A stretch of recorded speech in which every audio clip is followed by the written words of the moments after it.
বিজ্ঞানীদের একাংশের মতে আমাদের এই পৃথিবীকে ছাড়তে হতে পারে। হ্যাঁ, ঠিকই শুনছেন। কারণ পৃথিবীর প্রাকৃতিক সম্পদগুলো ধীরে ধীরে শেষ হয়ে আসছে। হিমবাহ গলতে শুরু করেছে, নদীগুলো শুকিয়ে আসছে, বনাঞ্চল কমছে। 2100 সালের মধ্যে হয়তো হিমবাহের বেশিরভাগ অংশই গলে যাবে, যার জন্য দেখা দেবে মিষ্টি জলের ঘাটতি। এছাড়াও পারমাণবিক যুদ্ধ, কোনো অতিমারি, অগ্ন্যুৎপাত, ভূমিকম্প পৃথিবীতে মানুষের বসবাসকে প্রশ্নের মুখে ফেলতে পারে। অথবা প্রবল উল্কাপাতের ফলে যেমন একদিন পৃথিবী থেকে ডাইনোসর বিলুপ্ত হয়েছিল, তেমনি মানুষও বিলুপ্ত হতে পারে।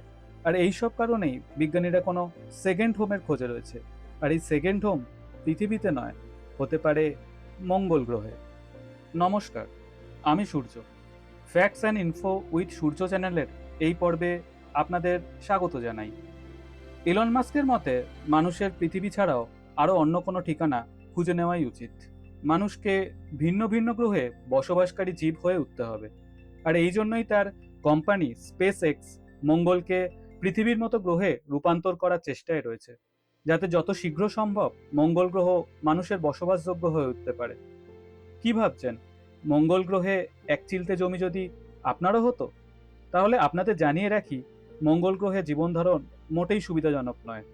মঙ্গল গ্রহের কম তাপমাত্রা, অক্সিজেন শূন্যতা, রেডিয়েশন, বায়ুমণ্ডলীয় চাপ আপনাকে একেবারেই স্বাগত জানাবে না। মঙ্গল গ্রহ, যাকে ইংরেজিতে মার্স বলা হয়, রোমান যুদ্ধের দেবতা মার্সের নাম থেকেই এই নামকরণ করা হয়েছে। 1610 খ্রিস্টাব্দে গ্যালিলিও গ্যালিলি প্রথম টেলিস্কোপ দ্বারা মঙ্গলকে দেখতে পান। মঙ্গলের বয়স প্রায় 4.6 বিলিয়ন বছর। সোলার সিস্টেমে বুধের পর সবচেয়ে ছোট গ্রহ হলো মঙ্গল। আবার সূর্য থেকে দূরত্ব প্রায় 228 মিলিয়ন কিলোমিটার। সূর্যরশ্মি মঙ্গলের গ্রহে পৌঁছতে প্রায় 12.6 মিনিট সময় লাগে। মঙ্গলের ভর পৃথিবীর থেকে প্রায় 10 গুণ কম। ভর অর্থাৎ কোনো বস্তুর মধ্যে থাকা পদার্থের পরিমাণ। আবার মঙ্গলের আয়তন পৃথিবীর 6 ভাগের 1 ভাগ। কিন্তু মজার বিষয় এটাই, আপনার ওজন পৃথিবীতে যা হয় তার থেকে মঙ্গলে অনেকটাই কমে যাবে। বা ভারী জিনিস তুলতে পৃথিবীর থেকে মঙ্গলে অনেকটাই কম কষ্ট করতে হবে, কারণ পৃথিবীর মাধ্যাকর্ষণের তুলনায় মঙ্গলের মাধ্যাকর্ষণ মাত্র 38%। মঙ্গলের ব্যাস 6779 কিলোমিটার, যা পৃথিবীর ব্যাসের প্রায় 53%। এবার আমরা জেনে নেব মঙ্গলের দিন ও রাতের বিষয়ে। মঙ্গলের একদিন 24 ঘন্টা 39 মিনিট হয়ে থাকে, অর্থাৎ পৃথিবীর তুলনায় 39 মিনিট বেশি। আবার মঙ্গল গ্রহের 1 বছর, অর্থাৎ সূর্যকে একবার প্রদক্ষিণ করতে 687 দিন সময় লাগে। পৃথিবীর তুলনায় মঙ্গলের কক্ষপথ বেশি ও অধিক ডিম্বাকার, এবং কক্ষপথে গতি পৃথিবীর চেয়ে কম হওয়ার জন্য প্রায় দ্বিগুণ সময় বেশি লেগে থাকে। মঙ্গল গ্রহকে লাল গ্রহ বা রেড প্ল্যানেট বলা হয়। মঙ্গলের লাল ধুলোর কারণে এই গ্রহকে লাল দেখায়। মঙ্গলের মাটিতে প্রচুর পরিমাণে আয়রন অক্সাইড থাকে। আয়রন অক্সাইড অর্থাৎ বাংলায় যাকে আমরা মরচে বা জং বলি। আপনারা জানলে অবাক হবেন, মঙ্গল গ্রহের গড় তাপমাত্রা প্রায় -63 ডিগ্রি সেলসিয়াস। রাতে তাপমাত্রা -73 ডিগ্রি সেলসিয়াস বা তারও নিচে নেমে যায়, যা এই গ্রহকে একটি শীতল মরুভূমিতে পরিণত করেছে। কিন্তু মঙ্গলে এত ঠান্ডা আবহাওয়ার কারণ কি? আসুন সেটা এবার জেনে নিই। মঙ্গলের বায়ুমণ্ডলে প্রায় 96% carbon die oxide, 1.9% argon, 1.9% nitrogen, খুব কম পরিমাণে অক্সিজেন, কার্বন মনোক্সাইড, মিথেন ও জলকণা থাকে। কার্বন ডাই অক্সাইড বেশি হওয়ার জন্য মঙ্গলের তাপমাত্রা বেশি হওয়াই উচিত ছিল, কিন্তু মঙ্গলে বায়ুমণ্ডল খুব পাতলা হওয়ার জন্য তা অভ্যন্তরীণ তাপকে মঙ্গলে বায়ুমণ্ডলে আটকে রাখতে পারে না। আবার সূর্য থেকে মঙ্গলের দূরত্ব বেশি হওয়ার জন্য মঙ্গলের তাপমাত্রা এত কম। এই গ্রহের জল প্রায় নেই বললেই চলে। বায়ুমণ্ডল পাতলা হওয়ার জন্য ভূপৃষ্ঠে যে নিম্নচাপ সৃষ্টি হয় তা তরল জলকে টিকতে দেয় না।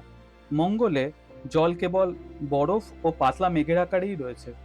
বর্তমান সময়ে মঙ্গলে জলের চিহ্ন সেভাবে পাওয়া না গেলেও এখানে শুষ্ক নদীর চিহ্ন পাওয়া গেছে, অর্থাৎ মঙ্গলে কোনো এক সময় জল ছিল, নদীও ছিল। এবার আমরা জেনে নেব মঙ্গলের দুটি উপগ্রহের বিষয়। উপগ্রহ দুটি হলো ফোবস ও ডিমোস। 1877 সালে এই উপগ্রহ দুটি আবিষ্কার হয়। এদের কোনো জ্যামিতিক আকার নেই। ফোবোস আকারে বেশ বড় এবং এটি মঙ্গলের চারিপাশে পরিক্রমা করতে করতে ধীরে ধীরে মঙ্গলের দিকেই ঝুঁকছে। বিজ্ঞানীরা মনে করেন ফোবোস একসময় মঙ্গলের পৃষ্ঠে ধাক্কা খেয়েই বিনষ্ট হবে। পৃথিবীর মতো মঙ্গলও নিজের অক্ষের হেলানো অবস্থানে রয়েছে। এই হেলানো অবস্থানের কারণে বিভিন্ন সময়ে গ্রহের উত্তর ও দক্ষিণ গোলার্ধে সূর্যালোকের পরিমাণ পরিবর্তিত হয়। ফলে সেখানে পৃথিবীর মতোই বসন্ত, গ্রীষ্ম, শরৎ ও শীত এই 4টি ঋতুই দেখা যায়। মঙ্গলে সবথেকে দীর্ঘ ঋতু বসন্ত, যা প্রায় 194 দিনের হয়ে থাকে। আবার শরৎ সবচেয়ে ছোট ঋতু, সময়কাল প্রায় 142 দিন। এবার আপনাদের জানাবো মঙ্গলের কিছু চমকপ্রদ ভূতাত্ত্বিক বিষয়। আপনারা জেনে বিস্মিত হবেন, আমাদের সৌরজগতের সবচেয়ে বড় আগ্নেয়গিরি মঙ্গল গ্রহেই রয়েছে, যার নাম অলিম্পাস মন্স। এর উচ্চতা প্রায় 22 থেকে 25 কিলোমিটার, অর্থাৎ মাউন্ট এভারেস্টের প্রায় 3 গুণ। ব্যাস প্রায় 600 কিলোমিটার। এটি একটি শিল্ড ভলকানো, অর্থাৎ ঢাল আকৃতির আগ্নেয়গিরি। এবার আপনাদের জানাবো একটি বিশাল গিরিখাতের বিষয়। আমাদের সৌরজগতের বৃহত্তম গিরিখাতটিও মঙ্গলে রয়েছে। তার নাম ভ্যালেস মেরিনারিস। 1971 সালে মেরিনার 9 মহাকাশযান প্রথম এই বিশাল গিরিখাতের ছবি তোলে। তার থেকেই এর নামকরণ ভ্যালেস মেরিনারিস। এর দৈর্ঘ্য প্রায় 4000 কিলোমিটার এবং প্রস্থ প্রায় 200 কিলোমিটার ও গভীরতা প্রায় 7 কিলোমিটার। পৃথিবীর গ্র্যান্ড ক্যানিয়নের থেকে এটি অনেক বড় ও গভীর, অর্থাৎ পৃথিবীর মতো মঙ্গলেও পাহাড়, পর্বত, আগ্নেয়গিরি, গিরিখাত রয়েছে। আপনি কি জানেন মঙ্গলের বুকে একটি বিশাল গর্তও রয়েছে, যাকে ইম্প্যাক্ট বেসিন বা আঘাত অববাহিকাও বলা হয়। এর নাম হ্যালাস প্ল্যানিশিয়া। এর ব্যাস প্রায় 2300 কিলোমিটার ও গভীরতা প্রায় 7 থেকে 8 কিলোমিটার। প্রায় 4 বিলিয়ন বছর আগে বিশাল কোনো গ্রহাণু বা ধূমকেতুর আঘাতের ফলে হ্যালাস প্ল্যানিশিয়া তৈরি হয়। বিজ্ঞানীদের মতে অতীতে এই বেসিনে বরফ বা তরল জলের উপস্থিতি থাকতে পারে। মঙ্গল গ্রহে মানুষ এখনো অবতরণ করতে না পারলেও বহু সফল রোবোটিক এক্সপিডিশন পরিচালিত হয়েছে। 1965 সালে নাসা প্রথম মহাকাশযান মেরিনার 4কে মঙ্গলে পাঠায়। মেরিনার 4-এর মঙ্গলের কাছ থেকে তোলা ছবি বিজ্ঞানীদের ধারণা বদলে দেয়। এরপর নাসা স্পিরিট, অপরচুনিটি, কিউরিওসিটি, প্রিজারভেন্স নামে কয়েকটি রোভার মঙ্গলে পাঠায়। 2021 সালে নাসার প্রিজারভেন্স রোভার মিশন মঙ্গলে প্রাচীন জীবনের সম্ভাব্য চিহ্ন খুঁজছে ও পৃথিবীতে ফেরত আনার জন্য নমুনা সংগ্রহ করছে। 2013 সালে ভারতের ইন্ডিয়ান স্পেস রিসার্চ অর্গানাইজেশন অর্থাৎ ইসরো মঙ্গলে একটি সফল অভিযান পরিচালনা করে, যা মঙ্গলযান নামে পরিচিত। ভারত হলো প্রথম এশীয় দেশ যা মঙ্গলের কক্ষপথে মহাকাশযান পাঠাতে সক্ষম হয়, তাও প্রথম চেষ্টাতেই। মঙ্গলযান মঙ্গলের পৃষ্ঠের ও ফোবোসের ছবি তুলেছে ও আবহাওয়া পরিবর্তন ও ধূলিঝড় পর্যবেক্ষণ করেছে। ইলন মাস্কের company space x reusable rocket তৈরির কাজ করছে, যা একসাথে শতাধিক মানুষকে মঙ্গলে নিয়ে যেতে সক্ষম হবে। স্পেস এক্সের লক্ষ্য মঙ্গল গ্রহে একটি স্বনির্ভর শহর গড়ে তোলা। প্রত্যেক 26 মাসে মঙ্গল, পৃথিবী ও সূর্য একই সরলরেখায় আসে। এই সময় মঙ্গল থেকে পৃথিবীর দূরত্ব সবচেয়ে কম থাকে। এই সময় মার্স এক্সপিডিশনগুলো পৃথিবী থেকে পরিচালনা করা হয়, যাতে প্রজেক্ট কস্ট ও ট্রাভেল টাইম দুটোই কমে যায়। এই সময় এই পৃথিবী থেকেও রাতের আকাশে মঙ্গলকে একটি উজ্জ্বল গ্রহ হিসাবে দেখতে পাওয়া যায়। এই সময় টেলিস্কোপের মাধ্যমে মঙ্গল গ্রহের আকার খুব ভালোভাবে পৃথিবী থেকে দেখতে পাওয়া যায়। 20 ফেব্রুয়ারি 2027 আবারও পৃথিবী ও মঙ্গলের দূরত্ব কমবে। সেদিন আপনিও কি রাতের আকাশে টেলিস্কোপে একবার চোখ রাখবেন লাল গ্রহকে দেখার জন্য?